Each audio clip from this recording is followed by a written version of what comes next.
Now, let's try that again. Today, March the 10th, 2022, Thursday, I am Jay Cleveland Payne, having some sort of all sorts of crazies on the day. This is things you might not have heard for this day.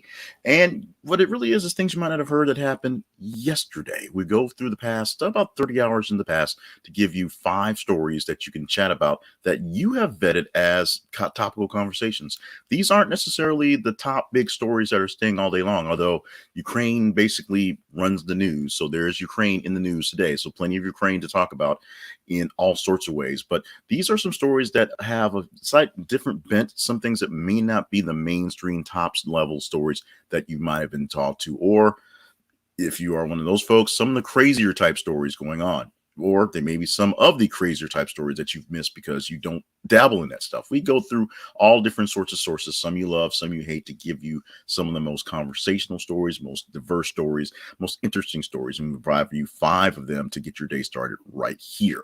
And so if you enjoy what you got going on, just check out our website, thisisaconversationproject.com, and show us some love there. More ways to imbibe and be a part of this show, if you will. You'll see throughout this thing going this morning. Right now, let's get on into the actual news stories for this morning. Starting off with our first story. This is not the top story of the day. The top story was a Ukraine story, and we didn't choose that one because we chose some more interesting ones. But this was the second story coming out of the past day, and that is Cowboys owners Jerry Jones sued by woman claiming he's biological father. Not the most grammatically correct form, but Fox News gave us that headline, and so we chose that version of the story to go with. And it's just that simple. A 25-year-old woman is saying that she is Jerry Jones's daughter biologically. So the whole lawsuit life is going on with this. Whether this is real or not, I don't know. There are very much rumors of Jerry Jones in his younger days and even in his older days being kind of the player, if you will. And so whether the fact that he may have some side chick children out there, it's possible. We will see how this lawsuit goes by and see what happens to this errant Jones child, if she is an errant Jones child or not. Pretty much simple in the bag. We'll find out whether she's one of his children and whether this is all about getting paid or all about finding love or getting paid while finding love. You can do both. U.S. rejects Poland's offer to send MiG-29 fighters jets to Ukraine. AlJazeera.com, oddly enough, is where we got this one, as we learned this breaking news in the morning yesterday, and something that's gone on into a big deal into this morning as well. So the United States and the other NATO nations do not want to be a part of what's going on in the trenches in Ukraine, because if a American fighter or a German fighter or a English fighter, a British fighter goes face to face with a Russian fighter and they go face to face, that could be the spark that gets Article 5 going for NATO, and it gets everybody into what would be a World War III. Maybe what Putin's actually shooting for, but that's not what we're going to fall for if we can help it. In the meantime, Ukraine has asked for a no-fly zone over its nation because that would help out with what's fighting. The problem with that is we don't want our fighters in the area either, because that would mean attacking Russian fighters.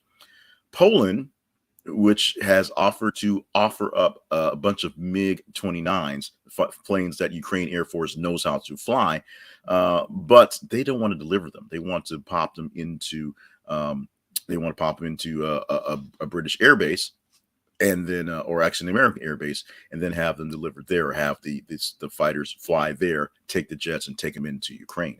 The United States did not want that, did not want to touch that inventory, because that would basically spark off the whole thing. This is essentially what Putin's looking for, a way to show direct involvement in what's going on. What many military analysts have said was the big problem with this was the fact that it became public. Poland just sort of threw this out at the United States, and somebody reported it. And while that's what we do here, we report things, don't do things secret. If it were something that we're putting in a back channel or something more diplomatic, or literally the diplomats talked about it, or the spies talked about it, if you will, and we didn't know about it, this is something that may have been pulled off. But since it was going to be pretty much in the open in public, that was a problem that the United States could not handle. So that's what we're dealing with here. So no fly zone, no direct aid, other than there are packages where we're sending them more money and more other arms for the ground. but no jets, American jets, and these MiG-29s still in limbo from Poland. Our third story. Bellarmine won the ASUN tournament but won't play in March Madness. BroBible.com gave us this one, and this one takes a little bit of unpacking. This one happened, later, actually over the weekend, and popped up later in this news story, and it just sort of hung around in the waitings while we did other stuff. So since it was here, we wanted to go ahead and get in this one. So if you're a big fan of March Madness, the NCAA tournament starting in a few weeks, Bellarmine is not going to be in the tournament, and they did something remarkable, but because of a rule, the original headline, Bro Bible, called it a dumb NCAA rule. They're not going to get a chance to play. They won the tournament. They beat Jacksonville in the ASUN tournament and won't be able to play in March Madness because here's the thing. They just moved to Division I last season. So they're a brand new Division I team. They were Division II beforehand, and a team has to wait 4 years before they can move up to be eligible for March Madness. And so because of that, the runner-up does not get to go to the March Madness because they're the runner-up. They didn't win the tournament. Actually, it's going to be Jacksonville State is going to go, who basically fell early in the tournament. But what happened was they had the top they won the league. So they had the top record for the league this year. They did not win the tournament all out.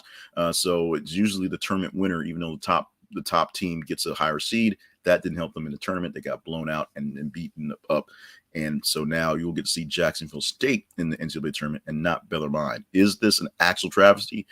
Well, the rule is a rule. And so this is mostly, I don't know, it's mostly made because you assume that a team that's brand new to Division I is not going to make it into the big pool of 68 or 89 or how many people are playing in this tournament these days.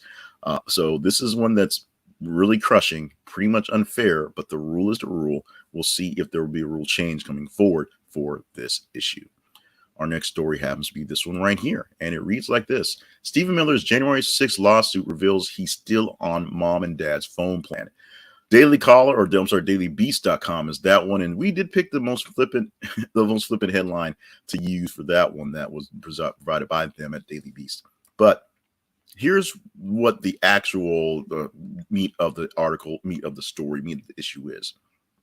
Stephen Miller, of course, one of President Trump's top advisors, still one of his big advisors, has been subpoenaed for his records for January 6th to see what was going on, what conversations he had. Was he a part of the coordination that was happening with this attack on the Capitol? And he's fighting this. He's fighting his records from being released by Verizon, I think.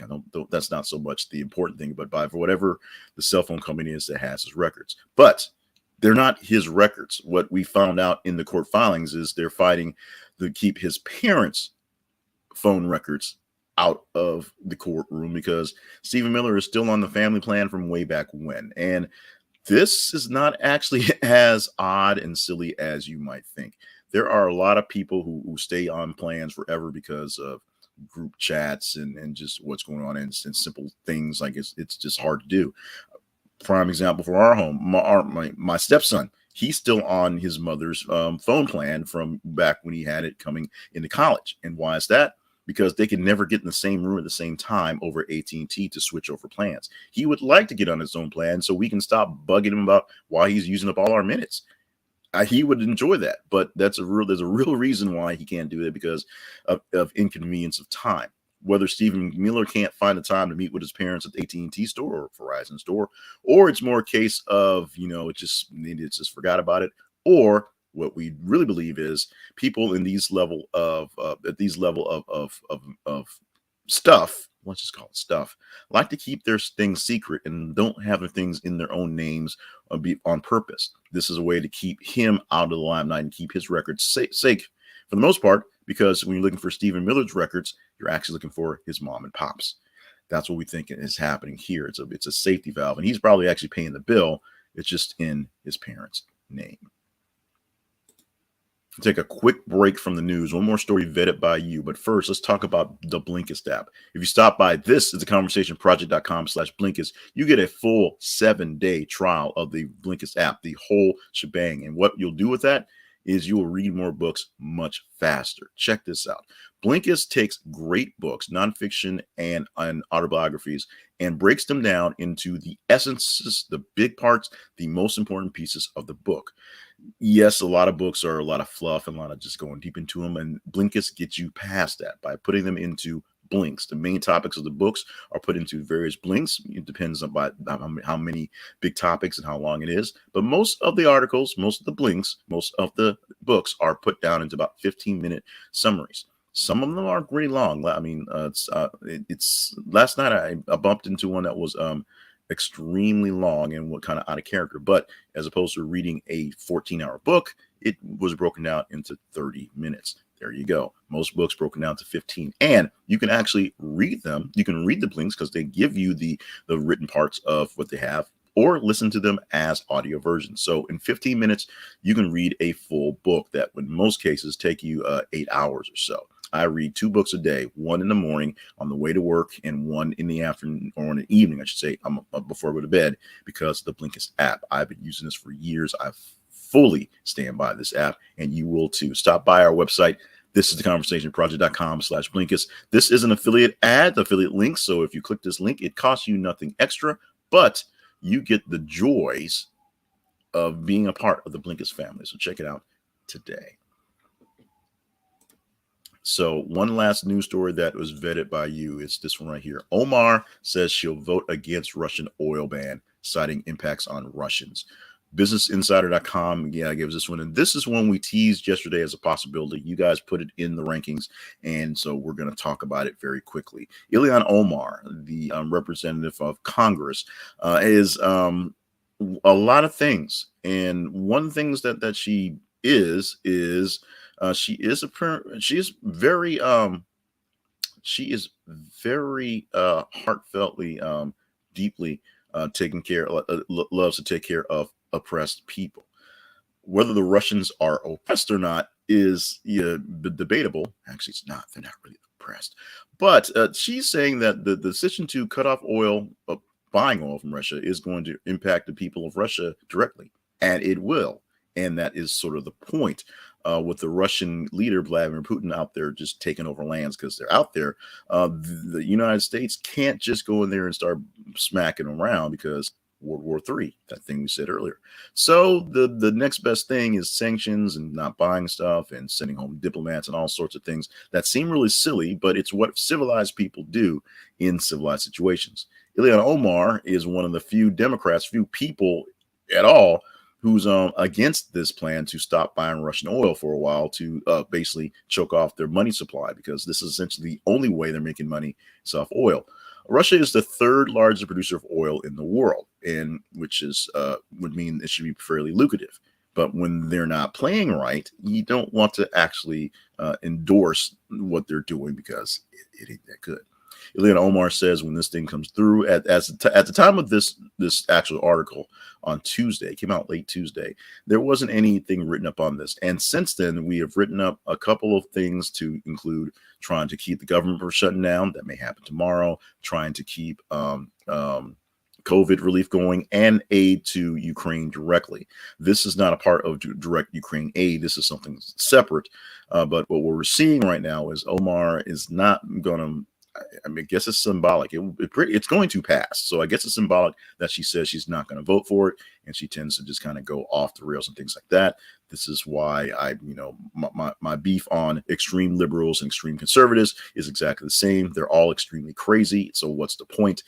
And this is one of those things that makes no sense. But she is a United States Congresswoman, and I am doing a news show on the internet in my boxer shorts. So, one of us is doing much better than the other, and so one of us should be listened to over the other, although that's debatable as well. Let's go to a teaser story right now. This is a story that was being posted, I think about 30 minutes ago, but posted within the time frame of today, that we may talk about tomorrow as a thing to talk about. We'll go briefly into it to kind of give you a tease on it. And this headline is this: Black Panther director mistaken for robber handcuffed at Atlanta bank. Put this up, it's a little bigger so you can see a little more. And this is a very, very freaky thing happening very quickly. We won't go deep into the story, but Apparently, when Ryan Coogler's in Atlanta or he's doing shoots, there are certain people who like to get paid in cash, and so they get paid a lot of money in cash. And so, by discreetly handing the teller a note, so that it wouldn't be all that big and bold, and people wouldn't pay attention, the teller freaked out and just assumed that he was a robber. We'll go deeper into the story tomorrow if you choose to go into this one. But this is the one that's the basic part of it. You can look it up on your own. But Ryan Coogler, the director of Black Panther, apparently thought to be a bank robber while holding to the bank in Atlanta, where he's shooting Black Panther. The scene you're seeing there is a picture from the body cam from one of the officers as they were taking him in. It was deemed a misunderstanding, pretty obvious, but you can check it out, and we can talk more about it tomorrow and go deeper into the what the hell is going on bit if you choose that route for tomorrow. Now, what the hell is going on with stuff going on with this thing here? Let's talk about that real quick. This show, as you see, is called Things You Might Have Heard, and there are 3 websites we want you to check out specifically for what's going on here. And that is our main website. This is theconversationproject.com, where you can stop by. You can see more about the Conversation Project, see more about things you might have heard. You can see our links for our sponsors and partnership links. If you want to help us keep the show going, stop by the partnership links and see what you can do to help do things on those lines. And Facebook and Twitter is where we have what we call our feeds. That is our, social media feeds. Hydration break. I'm not Lester Holt, so I do need to breathe and take sips. This is where we have our feeds where you can actually choose the stories that we talk about in the next morning. So Facebook.com/This is the Conversation Project and Twitter.com/TH_conversation. Every 50 minutes, we'll post a story like the one we did about Ryan Coogler, and you can look in your feeds and you can check them out and see what is interesting to look at. Read them because they're interesting stories, but engage in them if you like them or love them or hate them. Whatever you're using, whatever feature you got, whatever buttons there are, the more engagement that you give to a story, the higher the score it gets. And then about 5 a.m. Central Time, every single weekday, we cut off the stories and we pull from those lists, put them into a spreadsheet that weighs them out so we get an equal score for them all. And on Tuesday through Friday, we'll give you we'll go through the top 15 stories of what's usually about 30 to 33 stories. And we will give you 5 of those stories that you chose were the most relevant. On the weekends, going from Friday into Monday, those are usually about 90 to 98, 99 stories there. So from there, we take top 30 stories for the weekend because it's 3 full days. And then we pick 7 stories to promote for you there, plus the teaser story, things that we might want to talk about later on. So we approve and appreciate all you do for all that stuff. So thanks so much for that. Also, we like to end things off, I don't know if it's lighter, but there's other things you might not know, such as birthdays. Yay! Celebrity birthdays. Today, birthdays for March the 10th. So Sharon Stone, Chuck Norris, who does not have birthdays, he just watches the calendar die. That wasn't as funny as I thought it was. And John Hamm. Also, today is National Blueberry Popover Day. I'm not a fan of blueberries, but popovers are pretty good. So go out there and pop over, get a blueberry popover for me. Take one down from me if you're out there imbibing on the day. Also, one last thing you might not have known for today. 1 in 10 people eat in the bathroom. And of all the nasty, disgusting, weird things I do, I'm not one of those 10 people. So there you go. Look down the line and look for other folks and blame them because that's nasty. In the meantime, today has been things you might have heard for Thursday, March the 10th, 2022, whether you're watching it live here or in the future. Thank you so much for being a part of the show. Put your name into the comments. Tell us who you are, where you are, and what time you watched it. And so we can figure out how to do our best to get things to you, whether it is in the live feed or in a replay sort of situation. Make sure you stop by our website. This is theconversationproject.com, and stop by our partnership page. See if you want to help us out. Our sponsorship page. See if you want to help us out, or just check out more past shows and information about the Conversation Project, how we're trying to find ways to have better conversations with more people around the world. That's the goal. Just talk to people about stuff. That's it. Just talking about stuff. In the meantime, we are, as you can see, posting stories right now, preparing for another great show for a Friday edition to wrap up the week of great news and hopefully not too bad weather. We're expecting possible snow on Saturday. I'm not understanding how that's working out. It's supposed to be March, supposed to be spring, and we're just going to be like our 3rd ice storm within the past 6 weeks. We will see. but we will see more about the new stuff going forward in the future. So thank you so much for being a part of the show. Love you very much. Stay hydrated, stay limber, stay on task, because we've got lots more work to do. We'll do more work tomorrow here for Things You Might Not Have Heard. Thank you so much.